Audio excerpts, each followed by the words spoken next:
Welcome to Part 4, the final set. These are the questions about the long game, building culture, protecting your people, and setting direction across an entire org. The systemic work that quietly defines a senior leader. 4 questions, same format as always. One last time through the spine.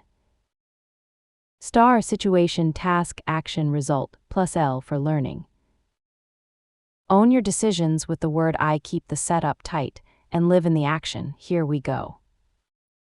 First question, how do you lead a remote or globally distributed team? The trap is to just recreate the office online. Back-to-back video calls across time zones that don't overlap. That burns everyone out. Instead, default to written and async, decisions in docs, not in meetings. Engineer connection on purpose because trust doesn't happen by accident over video. Measure outcomes, not presence, never the green dot.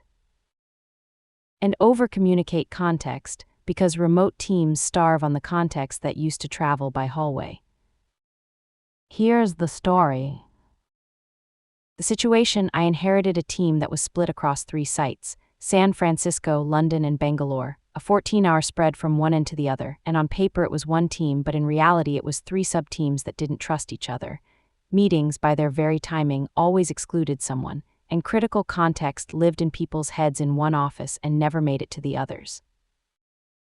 My mandate was to turn 3 time zones into one actual team, and to do it without burning people out on 2 a.m. calls. First, I moved decisions to writing. Every significant decision now had to land in a document, with the reasoning. That single change meant nobody was excluded from a decision just because they were asleep when it was made. Second, I rotated the pain fairly. There was one genuinely necessary all-hands sync each week, and instead of it always being convenient for San Francisco and brutal for Bangalore, we rotated the awkward hour so everyone shared the load. Third, I engineered connection on purpose because trust does not form by accident over a video call. I set up regional leads, I paired engineers across sites on projects, and I fought for real budget to fly the team together in person a couple of times a year. And fourth, I judged outcomes, not presence. I explicitly killed the green dot culture where people felt they had to look online. I measured what shipped and the impact it had. The result, over a few months, 3 silos genuinely became one team. Decisions were async first and written down, and trust rose sharply, especially between the engineers who'd paired across sites. What I learned: distributed teams run on written clarity and deliberate trust, not on more meetings. Second question, what have you actually done to build a diverse and inclusive team? The trap is the value speech. Lots of belief, zero concrete action. That impresses no one. Instead, talk about what you changed in the system. Structured interviews, diverse panels, wider sourcing to take bias out of the process. Make inclusion a daily practice. Who gets airtime, who gets credit, who gets the growth work. And hold yourself to data, representation, promotion rates, and who actually gets the good projects. Here's a concrete story. The situation: I took over a team that on paper looked reasonably diverse. The headcount numbers were fine, but when you watched how it actually worked, the same 3 senior men made every real decision, and our quieter engineers and the women on the team were leaving noticeably faster than anyone else, so we had diversity on paper but not inclusion in practice. My mandate was to turn that nominal diversity into real inclusion and to stop the lopsided attrition. First, I looked at the data before doing anything, and the pattern was stark. The growth projects and the promotions were all flowing to the same handful of people. Everyone else was stuck. Second, I changed the mechanics of how we met and decided. I introduced round-robin input so everyone was actually asked. I had people write proposals before we discussed them, so the loudest voice didn't dominate, and I made a point of attributing ideas to the person who actually had them because credit had been quietly getting reassigned. Third, I redistributed the good work. I rotated the high-visibility projects and the on-call so that the opportunities to grow and be seen weren't permanently reserved for the same few. And fourth, I fixed the top of the funnel too. diverse interview panels, and a structured rubric, so our hiring genuinely widened instead of cloning the existing team. The result, within a year, the attrition gap had closed. We had 3 promotions from underrepresented groups, people who'd been stuck, and the set of people who actually made decisions was much wider. What I learned: diversity is who is in the room, inclusion is who actually gets heard, grown, and promoted, and only the second one is your real job. Third question: how do you build a sustainable on-call and reliability culture? The trap is treating a brutal on-call as a rite of passage and letting your best people burn out on it. Instead, treat the toil as a bug, a systems failure you own.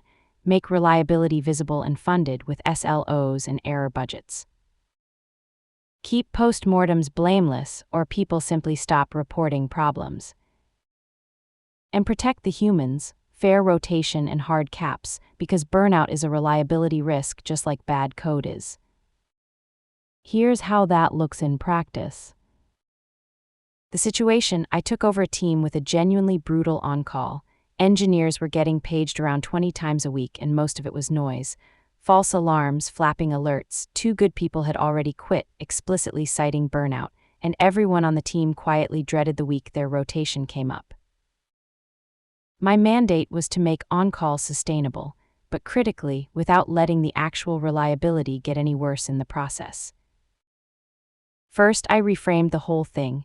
I told the team that this level of toil was not normal and it was not a rite of passage, it was a bug in our system, so we treated it like one and spent 20% of every sprint hunting down and killing the top sources of alerts. Second, I made reliability visible and funded. I introduced SLOs, service level objectives, and an error budget. That turned reliability from an invisible chore into a real, prioritized, funded piece of work that leadership could see. Third, I made our postmortems completely blameless. I rewrote how we did them so they hunted for system fixes, never for a person to blame, because the moment people fear blame, they stop reporting the near misses and you go blind. And fourth, I protected the humans directly. Fair rotation, follow the sun coverage where we could, compensation for being on call, and a hard rule that if you got paged through the night, you took the next day off, no questions. The result: pages dropped from about 20 a week to 3. Reliability actually improved to about 99.95% and climbing, and we had 0 burnout attrition after that. What I learned: a painful on-call is a systems failure. You fix the toil, you fund reliability, and you protect the people running it. The final question, and the most senior: tell me about a time you set technical strategy beyond your own team. The trap is to propose a grand rewrite with no link to business value and no buy-in. That's an architecture opinion, not a strategy. Instead, start from the business goal, then get the org bought in by writing it down and letting people shape it. Sequence your bets and be explicit about what you won't do, and make it measurable with milestones, because a strategy you never revisit is just a wish. And the last story, which is the most senior level one. The situation: across our engineering org, about 80 people, every single team was independently reinventing the same infrastructure. Their own authentication, their own data pipelines, their own deploy tooling. There was no shared platform strategy at all, and it was quietly costing us a fortune in duplicated effort and in incidents from everyone maintaining their own fragile version of everything. Nobody owned fixing it, so I raised my hand. My self-assigned mandate was to write, and then actually drive, a shared platform strategy for the entire org. First, I started from the business goal, not from architecture. I tied the whole strategy to one thing leadership cared about: shipping faster and cheaper. I did not lead with elegant design because nobody funds elegance. Second, I built it with the org, not for it. This is the part that makes or breaks cross-team strategy. I interviewed every team lead, I wrote a single one-page strategy, and I let them genuinely shape it so that it became their strategy, not a mandate I was imposing. Third, I made it a clear sequence of bets. I was explicit about what we'd build ourselves, what we'd buy off the shelf, and most importantly, what we would deliberately not do, and I staged it over 3 phases so it wasn't a boil-the-ocean fantasy. And fourth, I made it measurable and alive. Every bet had a milestone and a metric, and we revisited the whole strategy every quarter and adjusted. The result, 8 teams aligned onto one shared platform, infrastructure duplication dropped 40%, and we had a real, living, 3-year roadmap with quarterly reviews. What I learned, strategy is a set of funded bets tied to business outcomes, and it takes the courage to write down clearly what you will not do. Let's recap Part 4 and the whole series. Lead distributed teams with written clarity and deliberate trust. Make inclusion operational. It's who gets heard, grown, and promoted. Build reliability as a culture and protect the people running it. And treat strategy as funded bets tied to business outcomes, including what you choose not to do. Across all 4 parts, it's been the same spine. Star plus the learning, own your decisions, and end on what you learned.